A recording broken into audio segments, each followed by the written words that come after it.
Yeah, I'm in America, yeah. I thought I'd just kiss my last goodbye to you, innit? Well, what's happened?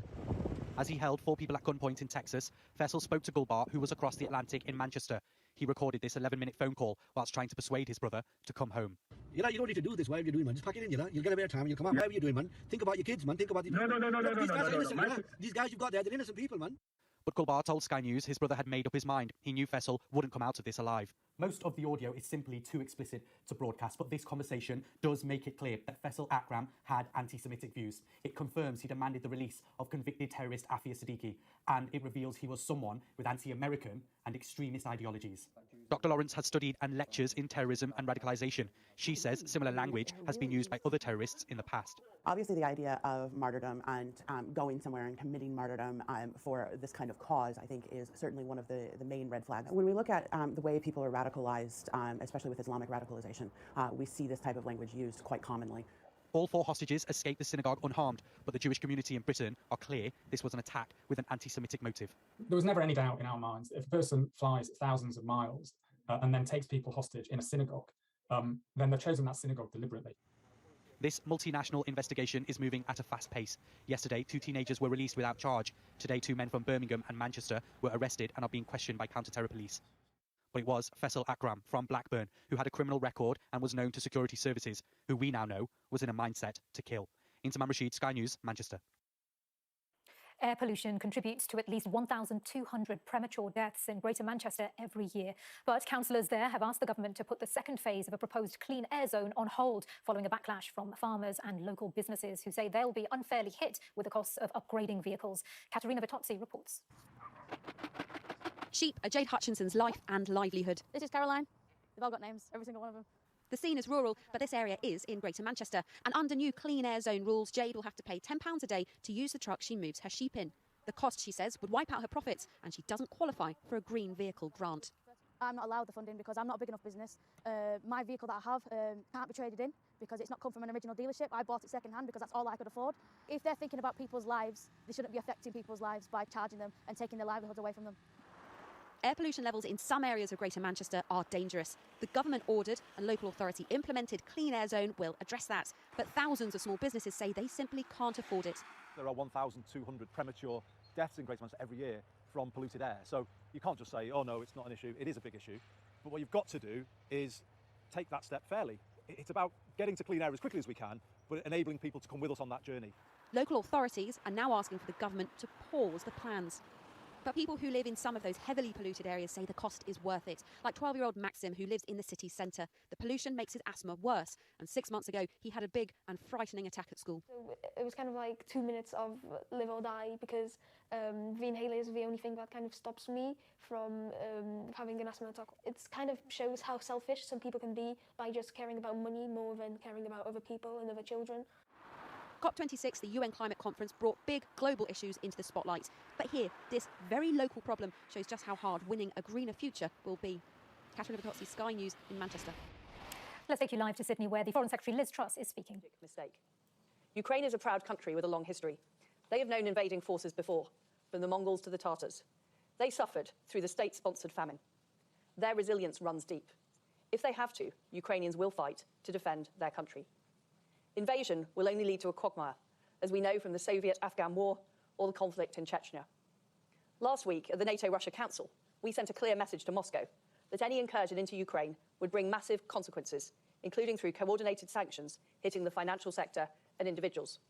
This week, the United Kingdom announced a new package of training support and defensive weapons for Ukraine to boost their capabilities. And we're working with our partners on high-impact measures targeting the Russian financial sector and individuals. We're also strengthening our bilateral partnership following high-level talks in London in December, and we're fostering new trilateral ties with Poland and Ukraine. We're also pushing for alternatives in energy supply so that nations are less reliant on Russia for their gas. We need everyone to step up. Together with our allies, we will continue to stand with Ukraine and urge Russia to de-escalate. What happens in Eastern Europe matters for the world. Threats to freedom, democracy and the rule of law aren't just regional, they're global, and that's why we have to respond together. Iran's nuclear program has never been more advanced. China has been conducting military flights near Taiwan, and it's using its economic muscle to attempt to coerce democracies like Australia and Lithuania. Russia and China are working together more and more, as they strive to set the standards in technologies like artificial intelligence, to assert their dominance over the Western Pacific through joint military exercises, and in space through closer ties. The International Institute for Strategic Studies argues that we're now seeing the strongest, closest and best relationship the two countries have had for 70 years. And we're seeing the alignment of authoritarian regimes around the world.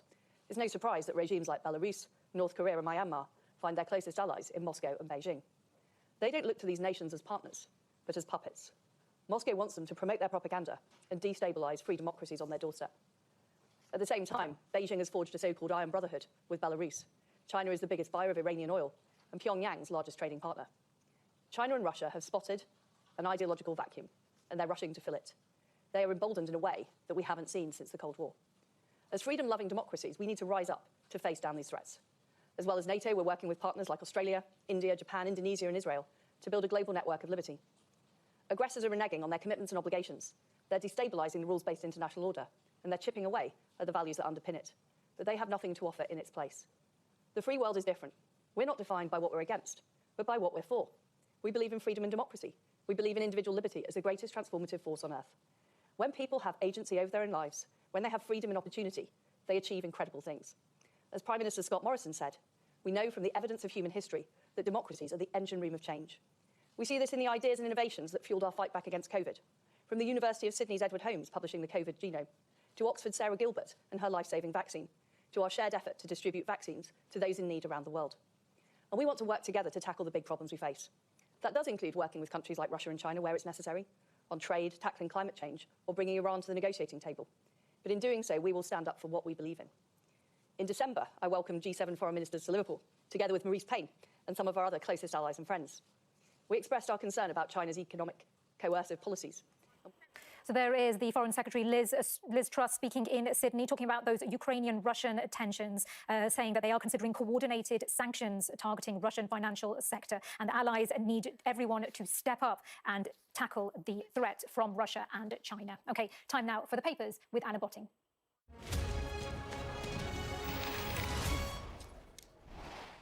Well, hello there, watching the press preview. A first look then at what is on the front pages. Time to see what is making the headlines with the economist and broadcaster Steve Richards and the former government special advisor Salma Shah. Lovely to see both of you. So, as ever, we turn our attention to those front pages. The Metro carries claims from the Conservative MP, William Ragg, that Tory whips have been known to threaten MPs to withhold funding from their constituencies if they don't support the Prime Minister. The Guardian has the headline, Tories using dirty tactics to get MPs to back Johnson. The Eye describes the intra-party turmoil as a Tory civil war over Boris Johnson's future. The Star has sent a journalist in a duck costume to Downing Street, suggesting the Prime Minister might be a lame one. The Telegraph hears that some schools are still telling pupils they need to wear masks, contradicting the government's instruction that they can stop as of today. The Mail says the Prime Minister is facing a battle with unions who are resisting his efforts to get workers to return to their offices. In the Express, the Chancellor is said to be considering a plan to offer £500 payouts to help people with their energy bills.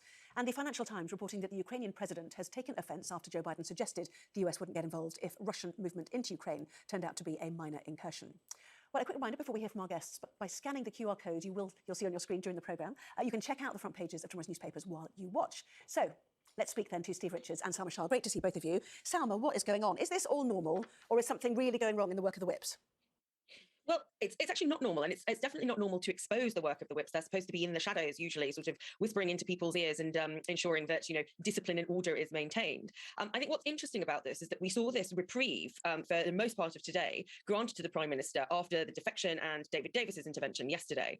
But then you had William Ragg give a statement at the beginning of his committee session, of which he's chaired, the Public Administration Committee in the Commons, laying out very clearly that whips have been behaving inappropriately, or pressure has been applied from the whips office for two reasons. One, suggesting that MPs have been told that they can't have certain things in their constituencies if they continue to pursue a vote of no confidence, and also allegations that their whip's office, or certainly the operation, have been briefing against MPs. So some very, very serious accusations, and giving this story new momentum through William Ragg's comments, and also being endorsed by our defecting MP, Chris from Bury South, saying that he had actually experienced this firsthand. So very unusual, very very explosive and pretty serious allegations. And looking like it could get even more explosive. Just got the Times in, Steve.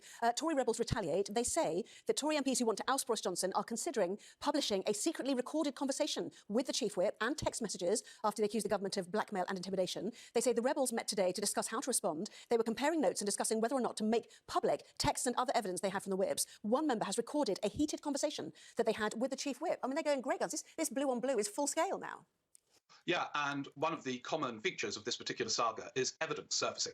You know, you have claims and counterclaims, but then evidence comes up and notches up or ratchets up the political temperature considerably. So that will be an interesting development. It is part of what is inevitably a seismic phase in British politics. Some Tory MPs are contemplating removing a prime minister. It doesn't get bigger. And some of Johnson's allies are working overtime to try and prop him up. And when you get that dynamic, you're going to get stories like this. And because there is this now gap between all the stuff that's erupted in recent days and awaiting this much cited report on the parties, there's going to be more of this. And it is inevitable when the stakes are so high, to say the removal of a prime minister. Now, Johnson, lucky on level relevant to tonight and what we're here for, he's got some of his newspapers holding back a bit. If this were a Labour prime minister, I can tell you the Mail, the Telegraph and others would be going crazy on the front pages. They're not tonight. But it is still a huge moment in British politics and no one's quite sure which way it's going to go. And in terms of the language being used on the front pages, if we look at the Metro, which uses the word blackmail, and on the front page of The Guardian, dirty tactics, it sounds worse than the parties. Whether or not it resonates as much with members of the public, Salma, is another matter. But Steve used the words, this is seismic. People are watching how to have an 80-seat majority and implode, aren't they? Yes, I think that's true, but I think that there are always huge pitfalls, no matter how strong the majority might be for a prime minister. The question here is about the fact that a lot of this feels self-inflicted by the prime minister. The only thing that I would say about the sort of headlines of blackmail and dirty tactics, this is clearly something that has been said by those people accusing number 10 in the whip's office of behaving in this way. And I do have some sympathy for the line that's coming out that's saying that we actually need to see some evidence of this, because you cannot stop people from building schools and hospitals in certain areas just because they've decided to go against a certain vote. Whether that's been threatened or not is certainly the question. But I've never seen a process that would make that possible, because actually it goes through the department, it goes through rigorous checks, and then once you've sort of done planning and talk to local authorities and lots of other stakeholders about these things, that is the process by which new schools and hospitals are put into local constituencies. So it's more than just this kind of centralised control. So it would be interesting to see if there is a distinction between people suggesting this and the reality of that actually happening, because that seems incongruous to me. Do you see this as a concerted plot? And in fact, in a sense, is everybody being played here? It's a defector to Labour via a committee chair, one of the first to put their letter in wanting Boris Johnson to go, backed by another person who's put their letter in, Andrew Bridgen, and we're all jumping on it. I mean, do you have some sympathy with the PM and the Downing Street team over this one, Steve? No, but I don't think it's we're seeing here a sophisticated, coordinated plot. No doubt people are talking all the time and how to mount pressure, those who want to get rid of him, how to mount pressure, and those who want to keep him, how to keep him. But it elevates them all too much to hail coordinated plots. I think there's a degree of chaos, which is part of the ingredient to this on both sides. Remember, the new intake of the 2019 election are relatively new to politics, and this is politics, as I said at the beginning, it doesn't get bigger, an attempt to remove a prime minister. And they are changing their minds sometimes. Yes, we're going to do it. No, we're not going to do it. So I think it's, as I say, elevating it all too much to imply levels of coordinated sophistication. But they are talking, and they are trying to work out what move to make next. But I kind of think this is a symptom of the wider malaise at the top, not bigger than, the kind of blackmail allegations and so on. The crisis revolves around leadership and whether they should make a move against someone who, remember, is being accused of not only breaking his own rules, but lying about it. Now, he denies that. He's got people trying to keep him in place. But those Tory MPs who've decided those two leaps are leaps too far, we don't know the final number, but clearly there are a significant number who've reached that conclusion. The Eye, if we look at that, Tory civil war, they call it. A cabinet minister has said Johnson faces death by 1,000 cuts, as it's always unlikely you shoot and take him out in one round.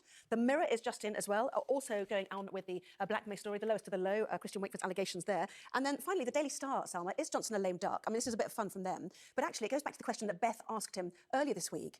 You might survive, but can you recover? And ultimately, that might end up being the most important question. Look, I think that is the most important question, because as I've been reminding people, and Steve will know this too, but having been in the centre of government when Theresa May faced her leadership challenge, one can see the sort of context in which actually it just saps your authority away from you. And that is certainly a danger for Boris Johnson, that he, like Theresa May, if there is a no confidence vote, actually survives it, but loses all kinds of authority and has a cabinet that sort of behaves very badly around him, or a parliamentary party that stops listening and sort of rebels on other issues that aren't directly linked to the number 10 parties or anything specifically to do with this episode.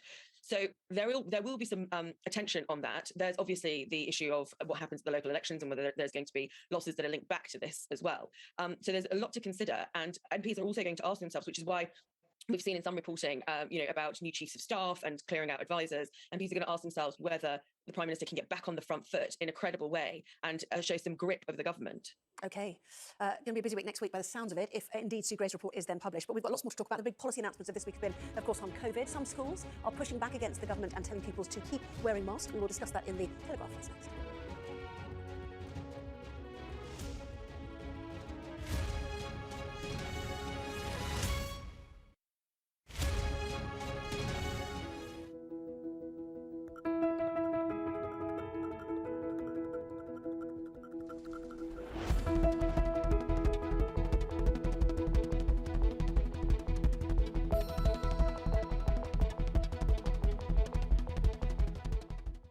I'm Hannah Thomas-Peter, and I'm Sky's climate change correspondent.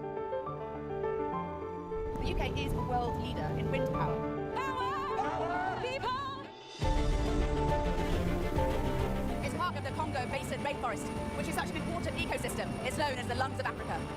We aim to be the best and most trusted place for news. She doesn't really enjoy speaking to the press, and it wasn't clear right up until the last moment that she was going to sit down with me. I might be just very naive, but I do believe that change is possible, otherwise we wouldn't be climate activists.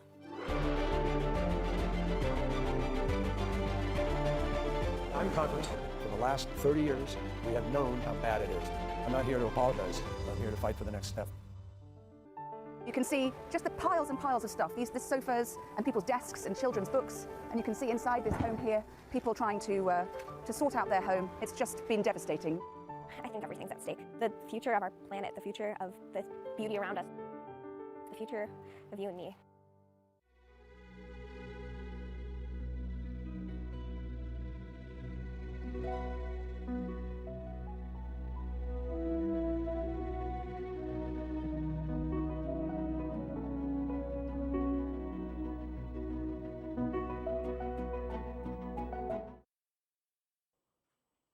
Well, welcome back. You're watching the press preview. With me now, Steve Richards and Salma Shah. Welcome back to both of you. So fairly swiftly, some of the COVID restrictions have been lifted. Schools already in England not mandated to wear masks. And the Daily Telegraph said that some schools are defying the Prime Minister over this, Steve. Fair enough. I mean, once again, it's the phrase is personal responsibility, or in terms of workplaces, the head teacher's responsibility or whatever. Absolutely fair enough. It's his decision, Boris Johnson's. It is connected with, though not wholly, but connected with his political turmoil and the need to try and woo his MPs who've always loathed these restrictions. I think it is understandable and commendable that some head teachers will make their own judgment on this. We don't know for sure that we're out of this at all, even though the figures are looking good. So yeah, they've got every right to do it and a right to do it. Yes, relatively good, I suppose, with 107,000 cases today. It is all relative, if you look back to the days of Delta. But the Daily Mail's picked up on this idea of the return as well. And this is wanting civil servants to set an example, the suggestion in the Mail that unions will have none of it. Salma. Yes, and this is an interesting story because, again, it is that question about personal responsibility. But if you are mandated at work, then how does that actually play out? But people are very, very worried about urban centres and what that's doing to offices and what that's doing to work culture and work environment, and indeed what it's doing for productivity. So I can see it certainly from both sides. The manager class who want to get people back, for want of a better phrase, and those people who are either struggling because they are worried about their personal risk and they still think that actually the COVID is still going to be a worry for them, but also people who think that the flexible working works better and want to sort of keep a hold of that. So there's going to be that conflict, I think, for some time yet. I think with the Mail sort of thinking about how the civil service should set the example, that is interesting because the civil service does try to sort of borrow from what's happening in corporate Britain. And so I think they probably will be trying to pursue flexible working, which will no doubt outrage the Mail and probably ministers as well. Yeah, Salma Shah, Steve Richards, lovely to have you both on. Thank you both very much indeed.